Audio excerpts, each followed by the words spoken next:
Hi good morning everyone. Alright let's start guys. सबसे पहले तो हम सीटीसी स्ट्रक्चर का ब्रेकअप से ही स्टार्ट करेंगे आज। Alright let's start everyone. और जैसे मैंने आपको बताया था लास्ट क्लासेस में, सीटीसी अगर हम सीटीसी की बात करें, so what is CTC? CTC is basically anything that the company page for you. ठीक है, कोई भी चीज जो आपकी कंपनी पे करती है आपके लिए, उसको हम सीटीसी बोलते हैं। That is basically cost to the company. Now let's understand the CTC structure today. Okay, यहाँ पे अगर आप देखेंगे, मैंने राहुल की सैलरी ली हुई है। ठीक है, राहुल जो है 70,000 मैंने मेंशन किया है CTC. Okay, one thing guys which you need to understand, बहुत स्टूडेंट्स ऐसे होते हैं जिनको ऐसे लगता है, या बहुत लोग ऐसे होते हैं जिनको लगता है सीटीसी मतलब साल का ही पैकेज होता है।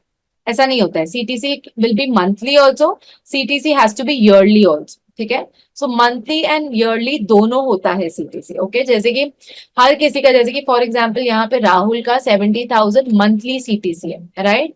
वही अगर मैं सब ये 12 से मल्टीप्लाई करूँ तो 8,40,000 उसका साल का सीटीसी हो जाता है। ठीक है, ठीक है। अब अगर मैं बेसिक सैलरी की बात करूं, मैंने बताया था बेसिक सैलरी जो है वो 35 to 50% के बीच में होता है। ठीक है, it depends from company to company, आप कितना परसेंटेज लेना चाहते हैं। फॉर एग्जाम्पल मैंने यहाँ पे 35% लिया है। ठीक है, आप 40 भी ले सकते हैं, आप 50 भी ले सकते हैं, दैट्स योर चॉइस। बट 50 से ऊपर मैं रेकमेंड नहीं करूंगी, because there are other allowances also. ठीक है, प्लस ये स्ट्रक्चर अगर आप देखेंगे जो मैंने बनाया है, मैंने उसको बहुत सिंपल रखा है गाइस। मैंने सिर्फ 4 ही अलाउंसेस लिए हैं इसमें। ठीक है, मतलब ये सिंपलेस्ट स्ट्रक्चर है। ठीक है, अभी इससे भी सिंपल आपको करना है तो आप डेजिग्नेशन अलाउंस भी हटा दो, जो मैंने लिखा है वो तो मैंने अपने हिसाब से लिखा है। बट अगर आपको ऐसा लगता है कि नहीं, मुझे हमारे कंपनी में ऐसा डेजिग्नेशन अलाउंस जैसा कुछ नहीं, मतलब डेजिग्नेशन अलाउंस क्या होता है guys, I am just giving you all a brief, because ये सब तो मैंने फिर भी बताया है। डेजिग्नेशन अलाउंस ये होता है, जैसे कि फॉर एग्जाम्पल एक पर्सन जो है आपके कंपनी में, ऐसा है कि जो डेजिग्नेशन पे पर्सन रहता है हम उसको एक्स्ट्रा अलाउंस उसके पोजीशन के हिसाब से देते हैं। ठीक है, जैसे कि for example someone is an executive, so आप उसको 2,000 देते हैं। समवन इज अ मैनेजर, आप उसको 5,000 देते हैं। मतलब if you have a allowance in your company according to the designation. Okay, coming back here guys, so basic HRA designation and special allowance. ठीक है, so these are the allowances you can see here. So यहाँ पे आपको दिख रहा है gross salary मैंने mention किया है, employee PF, employer PF, gratuity, income tax, professional tax and net salary. ठीक है, now guys one thing you need to understand, एक चीज मुझे आपको बतानी है। जब आप लोग ने मोस्टली आपके असाइनमेंट्स दिए, राइट, जो मैंने देखा सबने सीटीसी उसमें बनाया था, बट किसी ने भी ना, मतलब मैंने रेयरली देखा किसी ने एम्प्लॉयर पीएफ डाला है। सबने बस एक ही पीएफ डाल दिया था, दैट्स इट। एक पीएफ डाल दिया, उसको ही कट कर दिया और नेट सैलरी मिल गई। So when ever you're talking about CTC guys, always remember CTC में दोनों का कॉन्ट्रीब्यूशन दिखता है। इम्प्लॉय का कॉन्ट्रीब्यूशन जो 12% होता है, एम्प्लॉयर का कॉन्ट्रीब्यूशन जो 13% होता है, वो दोनों का जो ये रहता है contribution is visible in the CTC structure. ठीक है, gratuity is there, income tax, PT. ठीक है, ऑलराइट। नाउ लेट्स अंडरस्टैंड ये स्ट्रक्चर बना कैसे है गाइस। ओके, मैंने बताया आपको basic salary, basic salary I took 35% of the CTC. ठीक है, सो बेसिक सैलरी आपकी कभी भी सीटीसी पे आएगी। Alright, then you have your house rent allowance, जो मैंने लिया है 50% ऑफ द बेसिक सैलरी। 40% है, 50% है, वो आपका metropolitan and non metropolitan city के हिसाब से you can look into it. ठीक है, so your HRA is basically a percentage of your basic salary guys. Okay, मैं एम्प्लॉयर अगर पीएफ बोलूं तो मैंने उसको 13% लिया है ऑफ द बेसिक सैलरी। ठीक है, अगर मैं ग्रेचुटी बोलूं तो मैंने उसको 4.81% लिया है of my basic. Okay, again guys gratuity has the same concept, अगर बेसिक है तो बेसिक पे, डीए है तो बेसिक प्लस डीए पे होता है कैलकुलेशन, ऐड करके बेसिक और डीए पे जो अमाउंट आता है उसको आप 4.81% लेंगे। ठीक है, we are staying in a country where अब इतना ज्यादा, मतलब अभी specially in today's time when we have social media and so much awareness, हमको यूजुअली पता होता है कि this is, and trust me, मैं नहीं बोल रही सबको पता होता है, but trust me as an HR, और एचआर भी छोड़ो, एज एन एम्प्लॉय हम सबको पता होना चाहिए कि हमारे टैक्सेस कितने कट रहे हैं, how to save it guys. That is my personal advice. I have literally seen so many females also, frankly मैं बता रही हूँ, this is my personal opinion, जो उनको they are working for years but they have no idea कि उनका tax कितना कट रहा है and how to save it, because they are totally depending on their husband या किस पे। बट गाइज आप लोग अपने लिए काम कर रहे हो, so you know as a male और as a female for that matter, please be aware कि आपके टैक्सेस कहाँ जा रहे हैं, how you need to you know work on it. Your CA will be the right person to guide you, okay.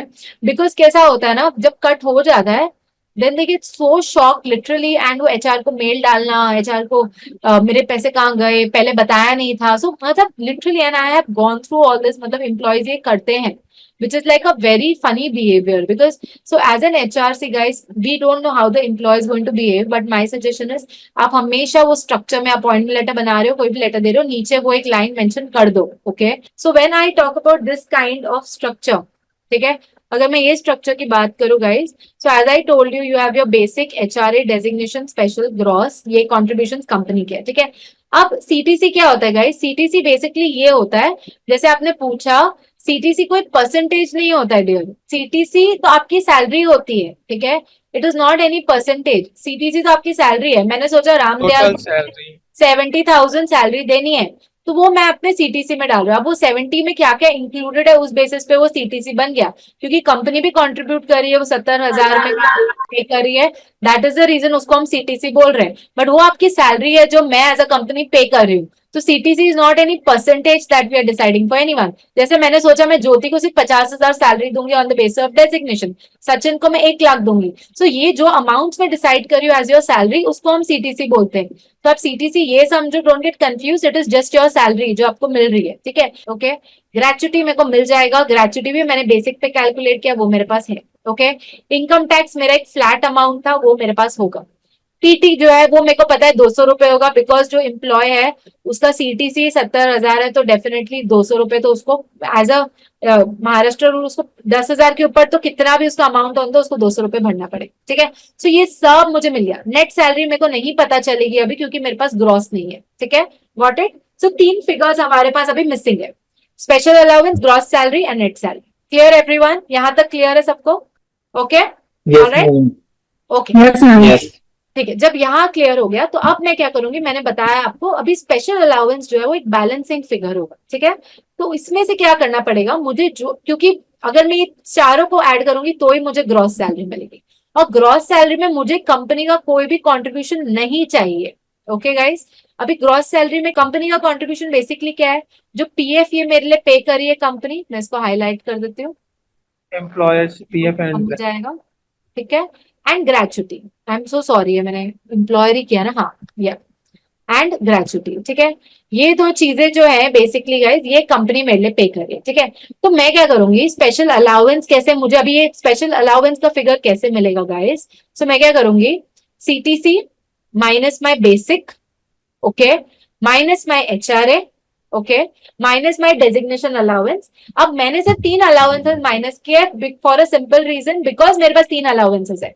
अगर मेरे पास और 4 होते तो मैं उसको भी माइनस कर देती, but I have only 3 allowance, so मैं ये तीनों को ही माइनस कर रही हूँ, ठीक है। अगर यहाँ पे एम्प्लॉयर कॉन्ट्रीब्यूशन ऑफ ईएसआईसी होता तो मैं उसको भी माइनस करती थी यहाँ पे, ओके एवरीवन। सो इसमें क्या हो गया, अब जो मुझे मिला है ये चारों अलाउंसेस को ऐड करके I will get my gross salary, ठीक है। Right. अब ग्रॉस सैलरी जो है that is solely my amount guys, ठीक है, वो मेरा अमाउंट है। अब जो मेरी कंट्रीब्यूशन होगी चीजों से, जैसे कि मेरा पीएफ में कंट्रीब्यूशन, मेरा इनकम टैक्स, मेरा प्रोफेशनल टैक्स, ओके, मेरा ईएसआईसी कंट्रीब्यूशन, वो सब मेरी ग्रॉस सैलरी से कट होगा, ओके एवरीवन। सो वो मेरी ग्रॉस सैलरी से कट होगा because that is my contribution, that has nothing to do with the company, okay everyone. ये स्ट्रक्चर में किसी को डाउट है अभी तक? मैम, हाँ जी, जो आपने इसमें एम्प्लॉय पीएफ काटा है तो 1800 मैक्सिमम होता है ना, 15,000 पे। नहीं, दो चीजें होती है वो मैं बताती हूँ। आप सिर्फ ये स्ट्रक्चर का पहले बोलिए, फिर मैं आपको पीएफ का बताती हूँ क्या है। मैक्सिमम नहीं होता है, वो डिपेंड करता है। सी बहुत कंपनीज जो है पूरा बेसिक पे 13% उठाती हैं, बहुत कंपनीज के लिए अगर जिनको आपको पूरा 13 नहीं उठाना है तो आप 1950 रुपए माइनस मैक्सिमम कर सकते हैं, दैट इज योर चॉइस, तो चॉइस है, ठीक है। ओके। बट ये है कि बहुत कंपनीज पूरा 12-12% पे करती है, तो ऐसा नहीं है कि यू नो ऐसा कुछ कंपलसरी नहीं है। बट अगर आपको ऐसा लग रहा है कि नहीं यार मैं पूरा 12% तो नहीं भर सकती हूँ, तो 1950 13% के हिसाब से 1950 जो है वो आप मिनिमम आप उतना तो कर ही सकते हो, मैक्सिमम तो नहीं हो सकता, वो मिनिमम हो सकता है कि उतना तो पे करना ही पड़ेगा आपको, उससे नीचे नहीं जा सकते आप बेसिकली, उतना तो आपको 15,000 के हिसाब से पे करना ही पड़ेगा, ठीक है। बट वो कंपनी की चॉइस होती है, वो कंपलसरी ऐसा नहीं रहता है।